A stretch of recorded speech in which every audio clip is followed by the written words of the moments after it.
शुक्लाम्बरधरं विष्णुं शशिवर्णं चतुर्भुजं प्रसन्नवदनं ध्यायेत् सर्वविघ्नोपशान्तये। व्यासं वसिष्ठनप्तारं शक्तेः पौत्रमकल्मषम् पराशरात्मजं वन्दे सुकतातं तपोनिधिम्। व्यासाय विष्णुरूपाय व्यासरूपाय विष्णवे नमो वै ब्रह्मनिधये वासिष्ठाय नमो नमः। अविकाराय शुद्धाय नित्याय परमात्मने सदैकरूपरूपाय विष्णवे सर्वजिष्णवे। यस्य स्मरणमात्रेण जन्म संसारबन्धनात् विमुच्यते नमस्तस्मै विष्णवे प्रभविष्णवे। ॐ नमो विष्णवे प्रभविष्णवे। श्रीवैशम्पायन उवाच श्रुत्वा धर्मानशेषेण पावनानि च सर्वशः युधिष्ठिरः सान्तनवम् पुनरेवाभ्यभाषत। युधिष्ठिर उवाच किमेकम् दैवतम् लोके किं वाप्येकम् परायणम् स्तुवन्तः कङ्कमर्चन्तः प्राप्नुयुर्मानवाः शुभम्। को धर्मः सर्वधर्माणाम् भवतः परमो मतः किञ्जपन्मुच्यते जन्तुर्जन्म संसारबन्धनात्। श्रीभीष्म उवाच जगत्प्रभुम् देवदेवम् अनन्तम् पुरुषोत्तमम् स्तुवन्नाम सहस्रेण पुरुषः सततोत्थितः तमेव चार्चयन्नित्यम् भक्त्या पुरुषमव्ययम् ध्यायन् स्तुवन्नमस्यंश्च यजमानस्तमेव च। अनादिनिधनम् विष्णुम् सर्वलोकमहेश्वरम् लोकाध्यक्षम् स्तुवन्नित्यम् सर्वदुःखादिगो भवेत्। ब्रह्मण्यम् सर्वधर्मज्ञम् लोकानाम् कीर्तिवर्धनम् लोकनाथम् महद्भूतम् सर्वभूतभवोद्भवम्। एष मे सर्वधर्माणाम् धर्मोऽधिकतमो मतः यद्भक्त्या पुण्डरीकाक्षम् स्तवैरर्चेन्नरः सदा। परमं यो महत्तेजः परमं यो महत्तपः परमं यो महद्ब्रह्म परमं यः परायणम्। पवित्राणाम् पवित्रं यो मङ्गलानाम् च मङ्गलम् दैवतम् देवतानाम् च भूतानाम् यो व्ययः पिता यतः सर्वाणि भूतानि भवन्त्यादियुगागमे यस्मिंश्च प्रलयम् यान्ति पुनरेव युगक्षये तस्य लोकप्रधानस्य जगन्नाथस्य भूपते विष्णोर्नाम सहस्रम् मे शृणु पापभयापहम्। यानि नामानि गौणानि विख्यातानि महात्मनः ऋषिभिः परिगीतानि तानि वक्ष्यामि भूतये। ऋषिर्नाम सहस्रस्य वेदव्यासो महामुनिः छन्दोनुष्टुप् तथा देवो भगवान् देवकीसुतः अमृतांशूद्भवो बीजम् शक्तिर्देवकीनन्दनः त्रिसामाहृदयन्तस्य शान्त्यर्थे विनियुज्यते। विष्णुम् जिष्णुम् महाविष्णुम् प्रभविष्णुम् महेश्वरम् अनेकरूपदैत्यान्तम् नमामि पुरुषोत्तमम्। अस्य श्रीविष्णोर्दिव्यसहस्रनामस्तोत्रमहामन्त्रस्य श्रीवेदव्यासो भगवान् ऋषिः अनुष्टुप् श्रीमहाविष्णुर्परमात्मा श्रीमन्नारायणो देवता अमृतांशूद्भवो भानुरुतिबीजम् देवकीनन्दन स्रष्ठेति शक्तिः उद्भवः क्षोभणो देव इति परमो मन्त्रः शङ्खभृन्नन्दकी चक्रीति कीलकम् शाङ्घदन्वा गदाधर इत्यस्त्रम् रथाङ्गपाणिरक्षोभ्य इति नेत्रम् त्रिसामासामगः सामेति कवचम् आनन्दम् परब्रह्मेति योनिः ऋतुः सुदर्शनः काल इति दिग्बन्धः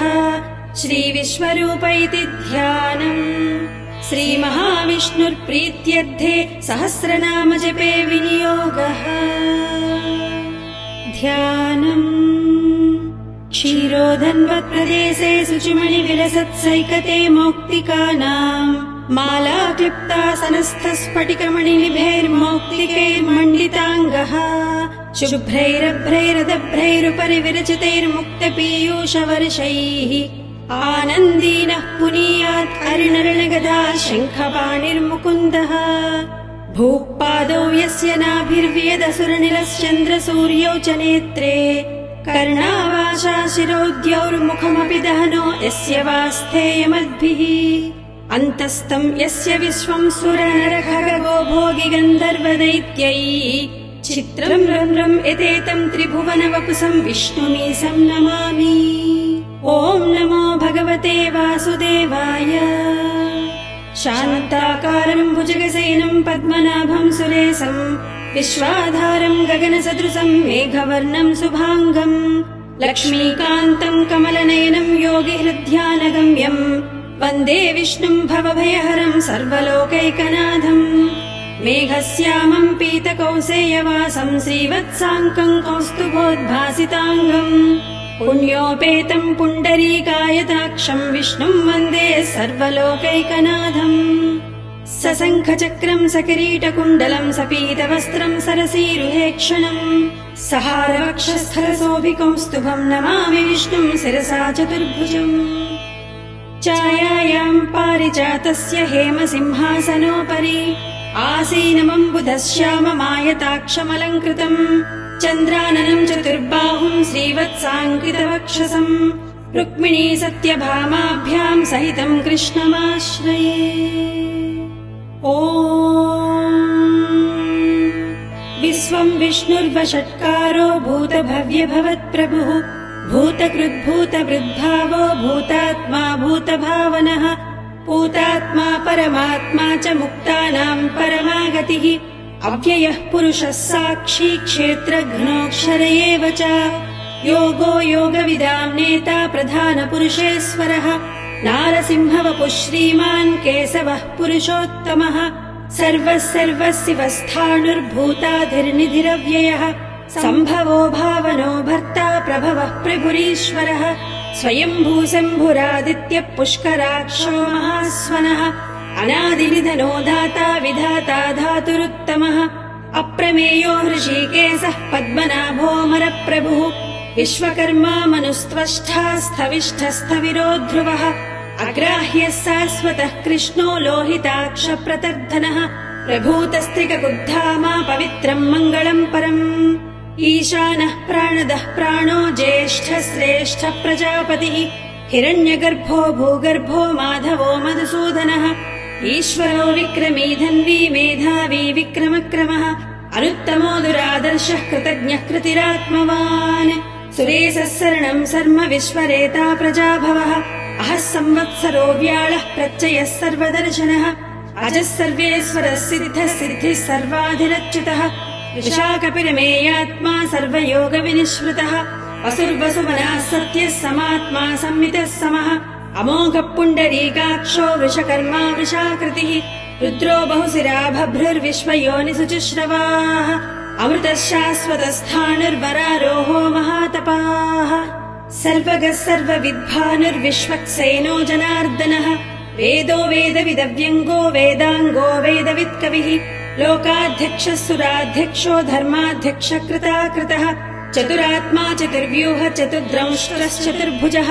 भ्राजिष्णुर्भोजनम् भोक्ता सहिष्णुर्जगदादिजः अनघो विजयो जेता विश्वयोनिर्पुनर्वसुः उपेन्द्रो वामनः प्रांसुरमोघः सुचिरोर्जितः अतीन्द्रः सङ्ग्रहः सर्गो धृतात्मा नियमो यमः वेद्यो वैद्यः सदा योगी वीरः माधवो मधुः अतीन्द्रियो महामायो महोत्साहो महाबलः महाबुद्धिर्महावीर्यो महाशक्तिर्महाद्युतिः अनिर्देश्य वपुः श्रीमानमेयात्मा महाधृतः महेश्वासो महीभर्ता श्रीनिवासः सताङ्गतिः अनिरुद्धः सुरानन्दो गोविन्दो गोविदाम्पतिः मरीचित्तमनोहंसः सुपर्णो भुजगोत्तमः हिरण्यनाभः सुतपः पद्मनाभः प्रजापतिः अमृचः सर्वदृक्सिंहः सन्धाता सन्धिमान् स्थिरः अजो दुर्मर्शनः शास्ता विश्रुतात्मा सुरारिः गुरुर्गुरुतमो धामः सत्यः सत्यपराक्रमः निमिषो निमिषस्रग्वी वाचस्पतिरुधारधीः अग्रणीर्ग्रामणी श्रीमान् न्यायो नेता समीरणः सहस्रमूर्धा विश्वात्मा सहस्राक्षः सहस्रपात् आवर्तनो निवृत्तात्मा संवृतः सम्प्रमर्दनः अहः संवर्तको वह्निरनिलो धरणीधरः सुप्रसादः प्रसन्नात्मा विश्वश्रुड्विश्वभुग्विभुः सत्कर्ता सत्कृतः साधुर्जह्नुन्नारायणो नरः असङ्ख्येयो प्रमेयात्मा विशिष्टशिष्टकृच्छुचिः सिद्धार्थः सिद्धसङ्कल्पः सिद्धिदः सिद्धिसाधनः वृषाही वृषभो विष्णुर्वृषपर्वा वृषोदरः वर्धनो वर्धमानश्च विविक्तश्रुतिसागरः सुभुजो दुर्धरो वाग्मी महेन्द्रो वसुदो वसुः नैकरूपो बृहद्रूपसि विविष्टप्रकाशनः ओजस्तेजोद्युतिधरः प्रकाशात्मा प्रतापनः रुद्रस्पष्टाक्षरो मन्त्रश्चन्द्रांसिर्भास्करद्युतिः अमृतांशूद्भवो भानुः ससबिन्धुः सुरेश्वरः औषधम् जगतः सेतुः सत्यधर्मपराक्रमः भूतभव्यभवन्नादः पवनः पावनो नलः कामः कामकृत्कान्ता कामः कामप्रदप्रभुः युगादिकृज्जिगावर्तो नैकमायो महासनः अदृश्यो व्यक्तरूपश्च सहस्रजितनन्तजित् इष्ठो विशिष्टशिष्ठेष्ठः शिखण्डीनहुषो वृषः क्रोधः क्रोधकृत्कर्ता विश्वबाहुर्महीधरः अच्युतप्रतितप्राणप्राणदो वासवानुजः अपान्निधिरधिष्ठानमप्रमत्तप्रतिष्ठितः स्कन्दस्कन्दधरो धुर्यो वरदो वायुवाहनः वासुदेवो बृहद्भानुरादिदेवः पुरन्दरः अशोकस्तारणस्तारः सूरः सौरिज्जनेश्वरः अनुकूलः सतावर्तः पद्मी पद्मनिभेक्षणः पद्मनाभोरविन्दाक्षा पद्मगर्भः शरीरभृत् महद्धिवृद्धो वृद्धात्मा महाक्षो गरुडध्वजः अतुलः सरभो भीमः समयज्ञो हविर्हरिः सर्वलक्षणलक्षण्यो लक्ष्मीवान् समितिञ्जयः विक्षरो रोहितो मार्गो हेतुर्दामोदरः सः महीधरो महाभागो वेगवानमितासनः उद्भवः क्षोभणो देवः श्रीगर्भः परमेश्वरः करणम् कारणम् कर्ता विकर्ता गहनो गुहः व्यवसायो व्यवस्थानः संस्थानस्थानदो ध्रुवः परद्धिः परमस्पष्टः तुष्टः पुष्टः सुभेक्षणः रामो विरामो विरजो मार्गो नेयो नयोनयः वीरः शक्तिमताम् श्रेष्ठो धर्मो धर्मविदुत्तमः वैकुण्ठः पुरुषः प्राणः प्रणवपृथुः हिरण्यगर्भः शत्रुघ्नो व्याप्तो वायुरधोक्षजः ऋतुः सुदर्शनः कालः परमेष्टि परिग्रहः उग्रः संवत्सरो दक्षो विश्रामो विश्वदक्षिणः विस्तारस्तावरस्तानुप्रमाणम् बीजमव्ययम् अर्धोऽनर्धो महाकोशो महाभोगो महाधनः अनिर्विण्णस्थविष्टो भूर्धर्मयूपो महामकः नक्षत्रनेमिर्नक्षत्री क्षमक्षामः समीहनः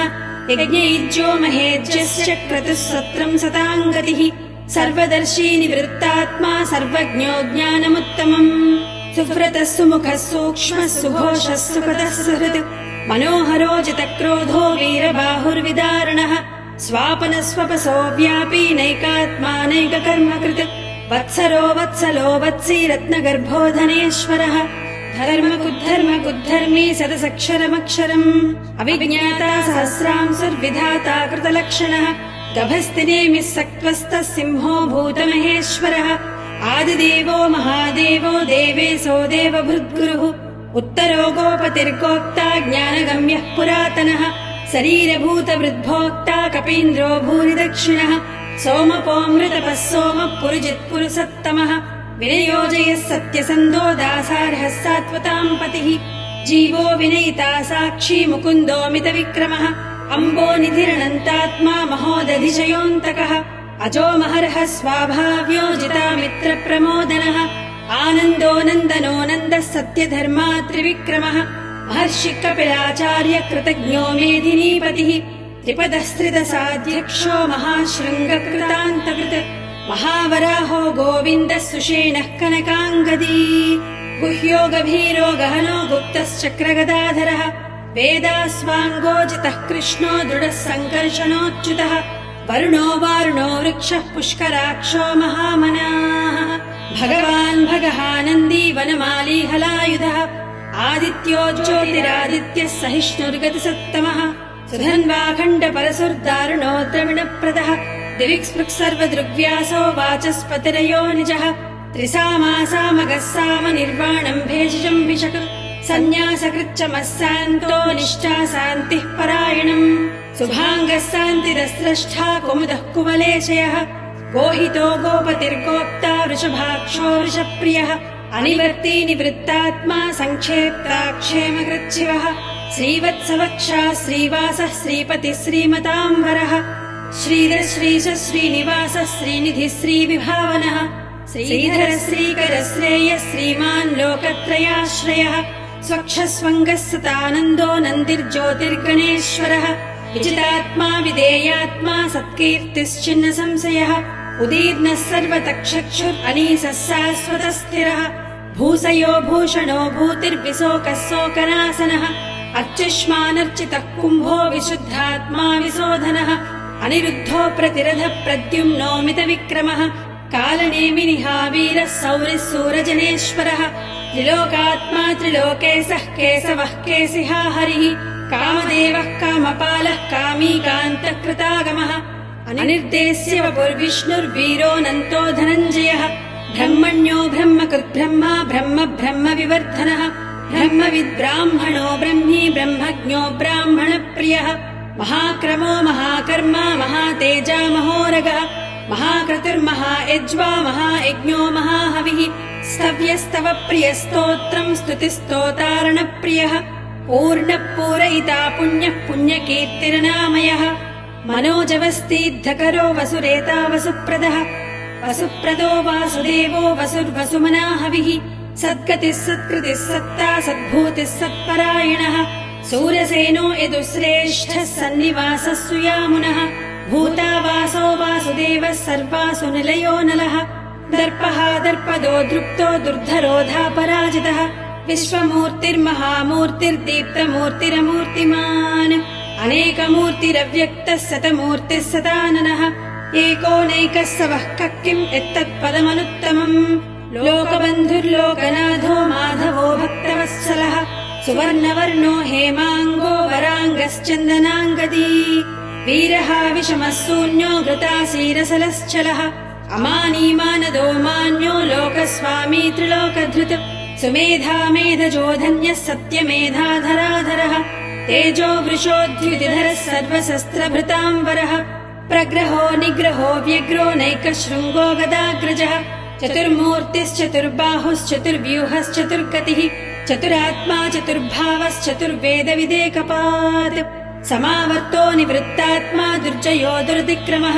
दुर्लभो दुर्गमो दुर्गो दुरावासो दुरारिः शुभाङ्गो लोकसारङ्गः सुतन्तुस्तन्तुवर्धनः इन्द्रकर्मा महाकर्मा कृतकर्मा कृतागमः उद्भवः सुन्दरः सुन्दो रत्नाभः सुलोचनः अर्को वाजसनः शृङ्गी जयन्तः सर्वविज्जयी सुवर्णबिन्दुरक्षोभ्यः सर्ववागीश्वरेश्वरः महाह्रदो महागर्तो महाभूतो महानिधिः कुमुदः कुन्दरः कुन्दः पर्जन्यः पावनो निलः अमृतांसोऽमृतवपुः सर्वज्ञः सर्वतोमुखः सुलभः सुव्रतश्चित्तश्चत्रुजिश्चत्रुतापनः व्यग्रोधोदुम्बरो स्वस्थः क्षाणूरान्ध्रनिषूधनः सहस्रार्चिः सप्तजिह्वः सप्तैधा सप्तवाहनः अमूर्तिरणघो चिञ्चो भयकृद्भयनाशनः अणुद्बृहत्कुशस्थूलो गुणभृन्निर्गुणो महान् अधृतस्वधृतस्वास्थ्य प्राग्वंसो वंशवर्धनः भारभृत्कथितो योगी योगी स सर्वकामदः आश्रमश्रमणक्षामः सुपर्णो वायुवाहनः धनुर्धरो धनुर्वेदो दण्डो दमयितादमः अपराजितः सर्वसहो नियन्ता नियमो यमः सत्त्ववान् सात्विकः सत्यः सत्यधर्मपरायणः अभिप्रायप्रियार्होर्हः प्रियकृत्प्रीतिवर्धनः विहाय सगतिर्ज्योतिः सुरुचिर्हुतभुग्विभुः रविर्विलोचनः सूर्यः सवितारविलोचनः अनन्तो हुतभुग्भोक्ता सुखधोनैकदोऽग्रजः अनिर्विण्णः सदामर्षि लोकाधिष्ठानमद्भुतः सनातनतमः कपिलः कपिरव्ययः स्वस्तितः स्वस्ति कृस्वस्ति स्वस्ति भुक् स्वस्ति दक्षिणः अरौद्रकुण्डलीचक्री विक्रम्यूर्जितशासनः शब्दादिकः शब्दसहस्रशिरः सर्वरीकरः अक्रूरप्पेसलो दक्षो दक्षिणः क्षमिणाम्बरः विद्वत्तमो वीतभयः पुण्यश्रवणकीर्तनः उत्तारणो दुष्कृतिः पुण्यो दुःस्वप्ननाशनः वीरः रक्षणः सन्तो जीवनः पर्यवस्थितः अनन्तरूपोऽनन्तश्रीजितमन्युर्भयापहः चतुरस्रोगभीरात्मा विदिशो व्याधिशो दिशः अनादिर्भूर्भुवो लक्ष्मी सुवीरो रुचिराङ्गदः जननो जनजन्मादिर्भीमो भीमपराक्रमः आधारनिलयो धाता पुष्पहास प्रजागरः ऊर्ध्वगः सत्पदाचार प्राणदः प्रणवप्रणः प्रमाणम् प्राणनिलयः प्राणभूत्प्राणजीवनः तत्त्वम् तत्त्वविदेकात्मा जन्म मृत्युजरादिकः भूर्भुवः स्वस्थरुस्तारः सविता प्रवितामहः यज्ञो यज्ञपतिर्यज्वा यज्ञाङ्गो यज्ञवाहनः यज्ञभृत् यज्ञकृत् यज्ञी यज्ञभुक् यज्ञसाधनः यज्ञान्तकृत् यज्ञगुह्यमन्नमन्नादयेव च आत्मयोनिः स्वयम् जातो वैखानः सामगायनः देवकीनन्दनः स्रष्टा क्षिती सप्पापनाशनः शङ्खभृन्नन्दकी चक्री शाङ्घधन्वागदाधरः तथाङ्गपाणिरक्षोभ्यः सर्वप्रहरणायुधः श्रीसर्वप्रहरणायुध ॐ नम इति वनमाली गदीशाङ्घी शङ्खी चक्री च नन्दकी श्रीमान्नारायणो विष्णुर्वासुदेवोऽभिरक्षतु वनमाली गदीशाङ्घी शङ्खी चक्री च नन्दकी श्रीमान्नारायणो विष्णुर्वासुदेवोऽभिरक्षतु वनमाली गदीशाङ्घी शङ्खी चक्री च नन्दकी श्रीमान्नारायणो विष्णुर्वासुदेवोऽभिरक्षतु श्रीवासुदेवोऽभिरक्षतु ॐ नम इतीदम् कीर्तनीयस्य केशवस्य महात्मनः नाम्नाम् सहस्रम् दिव्यानामशेषेण प्रकीर्तितम् यैदम् शृणुयान् नित्यम् यच्छापि परिकीर्तयेत् नाशुभम् प्राप्नुयात् किञ्चित् सोमुत्रेह च मानवः वेदान्तको ब्राह्मणः स्यात् क्षत्रियो विजयी भवेत् वैश्यो धनसमृद्धः स्यात् शूद्रः सुखमवाप्नुयात् धर्मार्थी प्राप्नुयात् धर्ममर्थार्थी चार्थमाप्नुयात् कामानवाप्नुयात् कामी प्रजार्थी चाप्नुयात् प्रजाः भक्तिमान्यः सदोद्धाय शुचिः सद्गतमानसः सहस्रम् वासुदेवस्य नाम्नामेतत् प्रकीर्तयेत् यशः प्राप्नोति विपुलम् याति प्राधान्यमेव च अचलाम् श्रियमाप्नोति श्रेयः प्राप्नोत्यनुत्तमम् न भयम् क्वचिदाप्नोति वीर्यम् तेजश्च विन्दति भवत्यरोगोद्युतिमान् बलरूपगुणान्वितः रोगार्तो मुच्यते रोगात् बद्धो मुच्येत बन्धनात् भयान्मुच्येत भीतस्तु मुच्येतापन्न आपदः दुर्गाण्यतितरस्यासु पुरुषः पुरुषोत्तमम् स्तुवन्नाम सहस्रेण नित्यम् भक्तिसमन्वितः वासुदेवाश्रयो मर्त्यो वासुदेवपरायणः सर्वपापविशुद्धात्मा याति ब्रह्म सनातनम् न वासुदेव भक्तानामशुभम् विद्यते क्वचित् जन्म मृत्युजरा व्याधि भयम् नैवोपजायते इमम् स्तवमिधीयानः श्रद्धा भक्तिसमन्वितः युज्येतात्मसुखक्षान्तिः श्रीधृतिस्मृतिकीर्तिभिः न क्रोधो न च माश्चर्यम् न लोभो नाशुभामतिः भवन्ति कृतपुण्यानाम् भक्तानाम् पुरुषोत्तमे दौस्य चन्द्रार्कनक्षत्रम् खम्दिसो भूर्महोदधिः वासुदेवस्य वीर्येण विधृतानि महात्मनः ससुरासुरगन्धर्वम् सयक्षोरगराक्षसम् जगद्वसे वर्ततेदम् कृष्णस्य सचराचरम् इन्द्रियाणि मनोबुद्धिः सत्त्वम् तेजोबलम् धृतिः वासुदेवात्मकान्याहुः क्षेत्रम् क्षेत्रज्ञ एव च सर्वागमानामाचारः प्रथमम् परिकल्पते आचारप्रभवो धर्मो धर्मस्य प्रभुरच्युतः ऋषयः पितरो देवा महाभूतानि धातवः जङ्गमाजङ्गमम् चेदम् जगन्नारायणोद्भवम् योगो ज्ञानम् तथा साङ्ख्यम् विद्या शिल्पादिकर्म च वेदाः शास्त्राणि विज्ञानमेतः सर्वम् जनार्दनात् एको विष्णुर्महद्भूतम् पृथग्भूतान्यनेकशः त्रीन् लोकान् व्याप्य भूतात्मा भुङ्क्ते विश्वभुगव्ययः इमम् स्तवम् भगवतो विष्णोर्व्यासेन कीर्तितम् पठेद्य इच्छेत् पुरुषः श्रेयः प्राप्नुम् सुखानि च विश्वेश्वरमजम् देवम् जगतः प्रभुमव्ययम् भजन्ति ये पुष्कराक्षम् न ते यान्ति पराभवम् ॐ नम इति अर्जुनोवाच पद्मपत्रविशालाक्ष पद्मनाभसुरोत्तम भक्तानामनुरक्तानाम् त्राता भव जनार्दन श्रीभगवानुवाच यो माम् नाम सहस्रेण स्तोतुमिच्छति पाण्डव सोऽहमेकेन श्लोकेन स्तुत एव न संशयः स्तुत एव न संशय ॐ नम इति। व्यास उवाच वासनाद्वासुदेवस्य वासितं ते जगत्त्रयम् सर्वभूतनिवासोऽसि वासुदेव नमोऽस्तु ते। श्रीवासुदेव नमोऽस्तुत ॐ नम इति। पार्वत्युवाच केनोपायेन लघुना विष्णोर्नाम सहस्रकम् पठ्यते पण्डितैर्नित्यम् श्रोतुमिच्छाम्यहम् प्रभो। ईश्वर उवाच श्रीराम राम रामेति रमे रामे मनोरमे सहस्रनाम तत्तुल्यम् राम नाम वरानने। श्रीराम राम रामेति रमे रामे मनोरमे सहस्रनाम तत्तुल्यम् राम नाम वरानने। श्रीराम राम रामेति रमे रामे मनोरमे सहस्रनाम तत्तुल्यम् राम नाम वरानने। श्रीराम नाम वरानन ॐ नम इति। ब्रह्म उवाच नमोऽस्त्वनन्ताय सहस्रमूर्तये सहस्रपादाक्षि शिरोरुबाहवे सहस्रनाम्ने पुरुषाय सहस्वते सहस्रकोटियुगधारिणे नमः। सहस्रकोटियुगधारिणे नमः ॐ नम इति। सञ्जय उवाच यत्र योगेश्वरः कृष्णो यत्र पार्थो धनुर्धरः तत्र श्रीविजयोर्भूतिर्ध्रुवा नीतिर्मतिर्मम। श्रीभगवानुवाच अनन्याश्चिन्तयन्तो माम् ये जनाः पर्युपासते तेषाम् नित्याभियुक्तानाम् योगक्षेमम् वहाम्यहम्।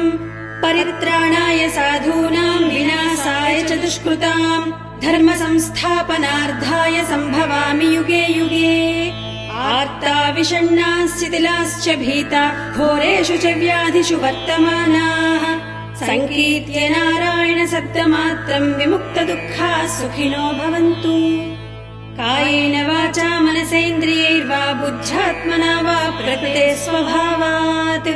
करोमि यद्यः सकलम् परस्मै नारायणायेति समर्पयामि।